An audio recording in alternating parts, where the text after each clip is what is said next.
Assalamualaikum sahabat Kang Obal Channel, apa kabar? Kali ini saya akan menyampaikan sebuah video biografi Imam Madhab. Beliau adalah Imam Abu Hanifah, seorang ulama besar yang fenomenal, yang karya-karya dan pemikirannya masih dibutuhkan oleh umat Islam sampai sekarang. Ikuti kisah berikut ini.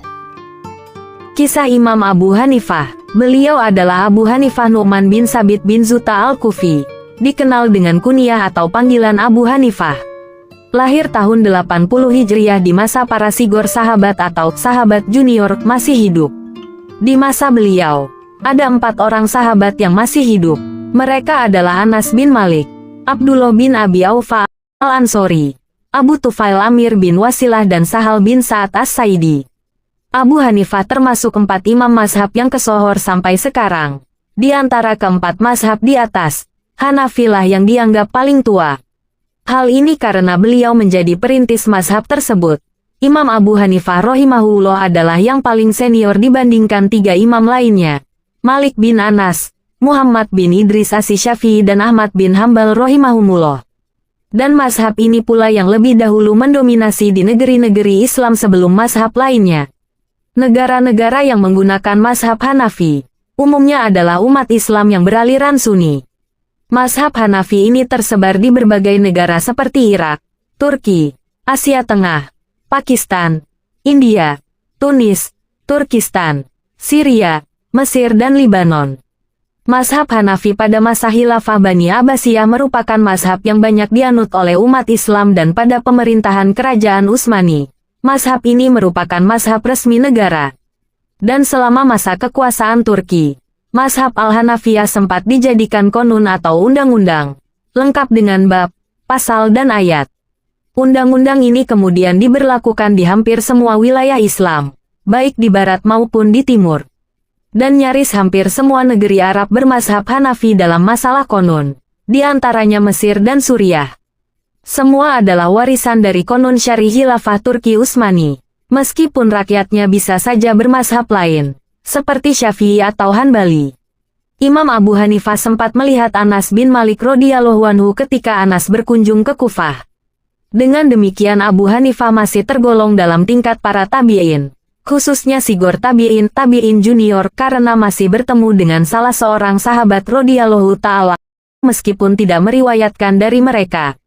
Namun Ibnu Hajar menggolongkan beliau ke dalam tingkat orang-orang yang hidup di masa tabi'ut tabi'in, yaitu tingkat yang sezaman dengan tabi'in junior. Ibnu Hajar hanya mengkategorikan sezaman namun tidak memasukkannya ke dalam tingkat para tabi'in. Menurut sumber lain menyebutkan bahwa Imam Abu Hanifah ini sebenarnya tergolong tabi'ut tabi'in, atau pengikut para tabi'in sebagai generasi ketiga setelah Nabi Muhammad. Ini disampaikan Muhammad Ali As-Sais dalam Tarikh Al-Fiqih Al-Islami. Kabarnya Abu Hanifah sempat semasa walaupun tak lama dengan 4 sahabat Nabi yaitu Anas bin Malik yang tinggal di Basrah, Abdullah bin Abi Aufa di Kufah, Sahal bin Sa'ad as-Saidi di Madinah, dan sahabat Abu Tufail Amir bin Wasilah di Makkah. Sayangnya, tak satu pun sahabat Nabi itu pernah ditemui Imam Hanafi.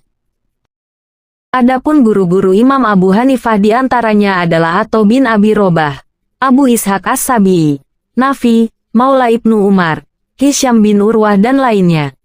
Dari merekalah Abu Hanifah mengambil hadis. Adapun fikih, beliau berguru kepada Hamad bin Abi Sulaiman di Basrah. Ketika di Basrah, Abu Hanifah menyangka bahwa beliau bisa menjawab semua pertanyaan yang dilontarkan kepada beliau. Namun ternyata beliau tidak bisa menjawab beberapa permasalahan yang mana Hamad bin Abi Sulaiman bisa menjawabnya. Sejak saat itu Abu Hanifah selalu duduk di majelis Hamad selama 18 tahun. Hamad bin Abi Sulaimanlah guru yang paling memberi kesan kepada Abu Hanifah. Bahkan setelah Hamad wafat, Abu Hanifah tidak pernah sholat kecuali beliau selalu memintakan ampun kepada Allah Ta'ala bagi kedua orang tuanya dan Hamad bin Abi Sulaiman. Dan sudah menjadi kebiasaan Abu Hanifah untuk mendoakan setiap orang yang mengajarkannya ilmu dan setiap orang yang pernah belajar kepada beliau. Ujiab berat Imam Abu Hanifah. Beliau terkenal berani dalam menegakkan kebenaran yang telah diyakini. Berani dalam pengertian yang sebenarnya. Berani yang berdasarkan bimbingan wahyu ilahi. Beliau tak begitu cinta terhadap kemewahan hidup. Maka dari itu tak sedikit pun hatinya khawatir menderita sengsara. Karena menurutnya, sunatullah masih berlaku bagi manusia. Yaitu bahwa orang yang cinta kemewahan hidup di dunia biasanya menjadi penakut. Tidak berani menegakkan kebenaran yang diridai Allah. Beliau adalah seorang yang apabila melihat kemungkaran atau maksiat, dengan seketika itu juga berusaha memusnahkannya. Sifat kelunakan segera lenyap dari hatinya, dan merah kedua matanya, kemudian bertindak keras terhadap kejahatan atau kemungkaran yang diketahuinya.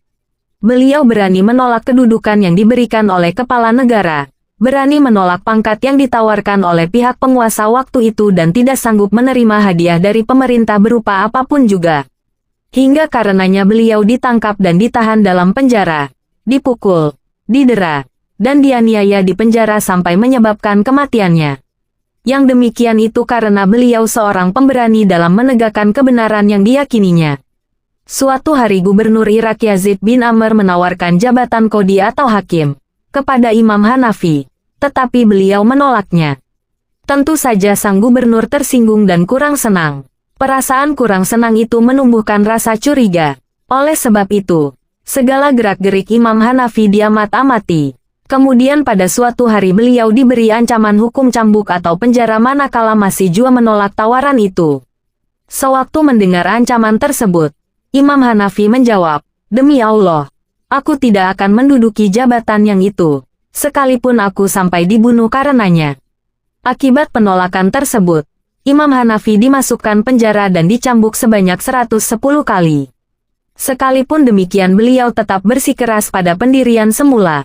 Ketika keluar penjara, tampak di wajahnya bengkak-bengkak bekas cambukan. Hukuman cambuk itu memang semacam hukuman yang hina. Gubernur sengaja hendak menghinakan diri beliau yang sebenarnya mulia itu. Hukuman itu oleh Imam Hanafi disambut dengan penuh kesabaran serta dengan suara bersemangat beliau berkata, "Hukuman dunia dengan cemeti masih lebih baik dan lebih ringan bagiku tinimbang cemeti di akhirat nanti." Demikian halihwal sang imam tatkala menghadapi ujian berat pada pertama kali. Padahal beliau sudah berusia agak lanjut, kurang lebih 50 tahun. Imam Abu Hanifah di usia itu sempat menyaksikan peralihan kekuasaan negara, dari tangan Bani Umayyah ke tangan Bani Abbasiyah. Sebagai kepala negara pertama adalah Abu Abbas As-Saffah. Sesudah itu digantikan oleh Abu Ja'far Al-Mansur, saudara muda dari Khalifah sendiri. Pada masa pemerintahan Abu Ja'far, Imam Abu Hanifah mendapat panggilan ke Baghdad. Sesampai di istana, beliau ditunjuk dan diangkat menjadi hakim kerajaan di Baghdad. Waktu itu Abu Ja'far bersumpah bahwa Imam Hanafi harus menerima jabatan itu. Tawaran jabatan setinggi itu beliau tolak dan bersumpah tidak akan sanggup mengerjakannya. Di tengah pertemuan ada seorang yang pernah menjadi santrinya dan sekarang menjadi pegawai kerajaan. Tiba-tiba memberanikan diri berkata kepada beliau, "Apakah guru akan tetap menolak kehendak Baginda? Padahal Baginda telah bersumpah akan memberikan kedudukan tinggi kepada guru." Imam Hanafi dengan tegas menjawab, "Amirul Muminin lebih kuat membayar kifarat sumpahnya daripada saya membayar kifarat sumpah saya." Oleh karena tetap menolak pengangkatan itu, maka sebagai ganjarannya Imam Abu Hanifah ditangkap dan dijebloskan ke dalam penjara Baghdad. Suatu hari ia dipanggil menghadap istana. Abu Ja'far berkata, "Adakah engkau telah suka dalam keadaan seperti ini?" Jawabnya tenang, "Semoga Allah memperbaiki Amirul Mukminin." "Wahai Amirul Mukminin, takutlah engkau kepada Allah, dan janganlah engkau bersekutu dalam kepercayaan engkau dengan orang yang tidak takut kepada Allah. Demi Allah, saya bukanlah orang yang bisa dipercaya di waktu tenang. Maka bagaimana mungkin saya menjadi orang yang bisa dipercaya di waktu marah? Sungguh saya tidak sepatutnya diberi jabatan yang sedemikian itu." Baginda berkata, "Kamu bohong, karena kamu patut memegang jabatan itu." Abu Hanifah menjawab, "Ya Amirul Mukminin, sesungguhnya Baginda telah menetapkan sendiri bahwa saya seorang pembohong. Jika saya benar, saya telah menyatakan bahwa saya tidak patut menjabat itu. Dan jika saya berbohong, maka bagaimana Baginda akan mengangkat seorang hakim yang pembohong? Di samping itu, Saya ini adalah seorang hamba yang dipandang rendah oleh bangsa Arab, dan mereka tidak akan rela diadili oleh seorang golongan hamba maula seperti saya ini. Amirul Mukminin merasa tak mampu lagi membujuk dan melunakkan ketegaran pendirian sang imam. Maka ia bermaksud memanggil ibunda Imam Abu Hanifah yang waktu itu sudah pada usia sepuh. Sang ibu diperintahkan agar berkenan membujuk anaknya agar menerima jabatan tersebut. Tetapi segala macam bujukan dan daya upaya sang ibu selalu ditolak dengan halus dan keterangan yang sopan. Pada suatu hari sang ibu berkata, "Wahai Nu'man, anakku yang kucintai, buang dan lemparkan jauh-jauh pengetahuan yang telah engkau punyai ini, atau engkau akan terus menerima pukulan cambuk dan kalung rantai besi." Perkataan yang sedemikian itu hanya dijawab oleh beliau dengan lemah lembut dan senyuman manis. "Oh, Ibu, jika saya menghendaki akan kemewahan hidup di dunia ini, tentu saya tidak dipukuli dan tidak dipenjarakan. Tetapi saya menghendaki akan keriduan Allah semata-mata, dan memelihara ilmu pengetahuan yang telah saya dapati. Saya tidak akan memalingkan pengetahuan yang selama ini saya pelihara kepada kebinasaan yang dimurkai Allah." Menurut sumber lain menyebutkan bahwa gaji seorang hakim pada waktu itu jumlahnya fantastis dan menggiurkan. Sebagian sejarawan mencatat, di masa dinasti Umayyah, gaji hakim terendah adalah 10 dinar. Pada masa Abbasiyah terendahnya 30 dinar hingga 300 dinar. Jika 1 dinar hari ini setara dengan nilai 3,9 juta rupiah, maka gaji per bulan di masa Umayyah setara 39 juta rupiah. Sedangkan di masa Abbasiyah mencapai 117 juta rupiah per bulan hingga 1,7 miliar rupiah. Sebagian literatur bahkan menyebutkan gaji hakim bisa mencapai 1.000 dinar atau setara 3,9 miliar rupiah per bulan, seperti yang diterima oleh hakim di Mesir, Musa bin Munkadir. Itu belum termasuk fasilitas dan tunjangan lain dari kekhalifahan. Itulah keteguhan Imam Hanafi dalam mempertahankan idealisme keilmuan dan kezuhudannya. Beliau tidak silau dengan tawaran dunia yang bergelimang harta. Wafatnya Imam Abu Hanifah. Keteguhan Imam Abu Hanifah yang menolak jabatan sebagai hakim. Beliau mendapat penyiksaan hukuman cambuk sampai dijebloskan ke dalam penjara. Selang beberapa hari, Khalifah ditegur kerabatnya sebagai penasehat kerajaan. "Wahai Amirul Mukminin, sesungguhnya Anda telah mencambuk diri Anda dengan 100.000 pukulan pedang."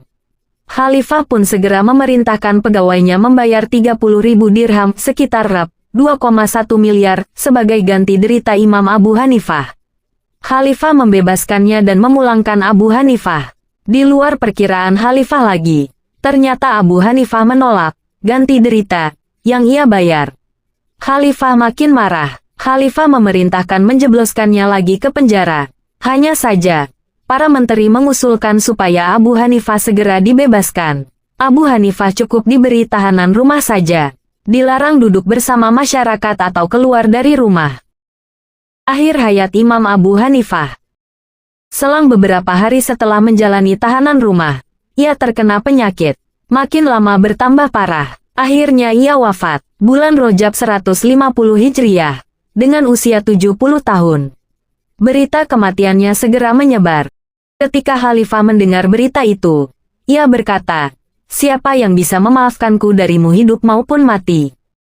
Salah seorang ulama Kufah berkata, "Cahaya keilmuan telah dimatikan dari kota Kufah. Sungguh mereka tidak pernah melihat ulama sekaliber dia selamanya." Kini, mufti dan faqih Irak telah tiada. Jasadnya dikeluarkan, dipanggul di atas punggung kelima muridnya, hingga sampai tempat pemandian. Ia dimandikan Al-Hasan bin Imarah. Al-Harawi menyiramkan air ke tubuhnya. Ia disalatkan berpuluh-puluh ribu orang. Sebelum wafat, sang imam berwasiat agar jasadnya dikuburkan di kuburan Al-Khairazan. Pada masa Turki Utsmani, sebuah masjid di Baghdad didedikasikan untuk sang imam. Masjid tersebut dinamai Masjid Imam Abu Hanifah. Karya besar Imam Abu Hanifah dan beberapa muridnya yang masyhur. Imam Hanafi tidak menulis karya dalam bentuk kitab secara langsung, melainkan ide, pandangan, dan fatwanya ditulis dan disebarluaskan oleh murid-muridnya. Karya-karya fikih yang dinisbatkan kepada Imam Hanafi adalah Al-Musnad dan Al-Kharaj. Dia telah menghasilkan sebuah kitab dalam bidang ilmu kalam, yaitu Al-Fiqhul Akbar, dan juga mempunyai Al-Musnad dalam bidang hadits. Imam Hanafi dikenal sebagai pendiri mazhab Hanafi. Mazhab Hanafi merupakan pemikiran yang menciptakan kaidah-kaidah fikih yang berasal dari kumpulan pendapat Imam Hanafi. Imam Hanafi menggunakan Al-Quran, Al-Sunnah, Qaul sahabat, Ijma, Qiyas, Istihsan, dan uruf atau adat kebiasaan sebagai pokok-pokok pikiran dalam menetapkan hukum suatu perkara. Imam Hanafi adalah pendiri mazhab Hanafi, salah satu mazhab fikih dalam Islam Sunni. Ia dikenal karena menggunakan rasionalitas atau royu dalam metode pengambilan fatwanya. Adapun beberapa murid terkenal Imam Hanafi adalah Abu Yusuf Yakub bin Ibrahim Al-Ansori, lahir 113 sampai dengan 182 Hijriyah. Muhammad bin Hasan Al-Syaibani, lahir tahun 132 sampai dengan 189 Hijriyah. Beliau ini termasuk guru Imam Syafi'i. Zufar bin Huzail bin Qais Al-Kufi, lahir tahun 110 sampai dengan 145 Hijriyah. Hasan bin Ziyad Al-Luwi, wafat tahun 204 Hijriyah. Kisah Abu Hanifah dengan pemabuk. Pada suatu masa, Abu Hanifah bertetangga dengan seorang lelaki tukang sepatu. Tukang sepatu itu bekerja sepanjang hari. Pada malam harinya, ia baru kembali ke rumah. Setiap malam, ia minum minuman yang memabukkan sambil bernyanyi dan berteriak. Padahal saat itu Abu Hanifah sedang salat tahajud. Saat itu, Abu Hanifah berdoa agar Allah Subhanahu wa Ta'ala mengampuni segala dosa-dosanya dan memberikan petunjuk ke jalan yang baik dan benar. Lelaki pemabuk itu melakukan kebiasaan setiap harinya. Ia terus minum dan bernyanyi sepanjang malam dengan lirik tentang dirinya yang disia-siakan. Istrinya berusaha memperingatkan bahwa suara nyanyiannya dapat mengganggu para tetangga. Lelaki itu menjawab, "Siapa yang terbangun pada malam selarut ini? Mereka pasti sedang mendengkur." Lelaki itu tidak memperdulikan nasihat istrinya. Begitulah kejadian itu berlangsung setiap malamnya. Suatu malam, Abu Hanifah tidak mendengar lelaki itu bernyanyi. Ia pun keheranan dan bertanya kepada istrinya tentang tetangga itu. Dari istri Abu Hanifah mengetahui bahwa istri lelaki itu sakit. Sementara itu lelaki itu pergi dari rumahnya, dan istri lelaki itu tidak mengetahui keberadaan suaminya. Pada pagi harinya, Abu Hanifah meminta muridnya, Abu Yusuf, untuk mencari informasi tentang lelaki itu. Setelah beberapa lama, Abu Hanifah memperoleh informasi bahwa lelaki itu ditangkap oleh petugas keamanan karena mabuk. Setelah itu, Abu Hanifah mengajak Abu Yusuf pergi untuk menghadap Gubernur Kufah, Isa bin Musa. Ia hendak meminta pengampunan untuk lelaki itu. Abu Yusuf keheranan dengan tindakan Abu Hanifah. Selama ini, Gubernur Isa bin Musa telah beberapa kali mengundangnya, tetapi Abu Hanifah tidak pernah memenuhi undangannya itu. Namun kali ini, hanya untuk seorang pemabuk, Abu Hanifah hendak menghadap kepada Gubernur Isa bin Musa. Abu Yusuf semakin heran ketika Abu Hanifah mengatakan bahwa lelaki pemabuk itu menolong dirinya. Imam Abu Hanifah menjelaskan bahwa tetangganya itu bernyanyi sepanjang malam tanpa mengharapkan balasan dari Allah atau manusia yang lain. Hal itu membuat Abu Hanifah berpikir bahwa sudah seharusnya ia tidak merasa berat untuk bangun tengah malam karena dirinya mengharap balasan dari Allah. Juga menceritakan bahwa kemungkinan tetangga itu bernyanyi demikian karena mendapat perlakuan kurang baik dari orang lain. Karenanya, dia merasa tidak perlu mengeluhkan perlakuan buruk oleh orang lain karena ia hanya bergantung kepada Allah Subhanahu wa Ta'ala semata. Hal itu membuat Abu Hanifah bersyukur kepada Allah. Abu Hanifah juga takjub dengan kesabaran dan perlindungan Allah kepada lelaki itu, sekalipun ia seorang pemabuk. Kemudian, Abu Hanifah dan Abu Yusuf pergi menghadap kepada Gubernur Kufah. Abu Hanifah disambut oleh gubernur dengan penuh penghormatan. Abu Hanifah mengutarakan maksud kedatangannya. Gubernur Isa bin Musa segera memerintahkan kepada petugas untuk melepaskan lelaki pemabuk itu. Gubernur memenuhi permintaan Abu Hanifah begitu saja, tanpa bertanya tindakan kejahatan apa yang dilakukan oleh lelaki itu. Setelah itu petugas melepas lelaki tetangga Abu Hanifah itu. Lelaki pemabuk itu menangis di hadapan Abu Hanifah. Ia begitu terharu dengan tindakan Abu Hanifah lalu si pemabuk itu berkata, "Wahai Imam Abu Hanifah, katakan yang harus aku lakukan." Abu Hanifah menjawab, engkau harus berjihad di jalan Allah. Lelaki itu berkata, aku akan berjihad di jalan Allah dan akan mati sebagai syuhada. Kemudian Abu Hanifah bertanya lagi, bagaimana dengan istri dan anak-anakmu? Lelaki itu berkata, aku memilih berjihad di jalan Allah.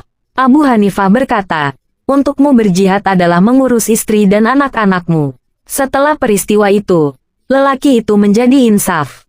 Demikian juga Abu Hanifah tidak hanya rajin beribadah kepada Allah, akan tetapi juga menolong tetangganya.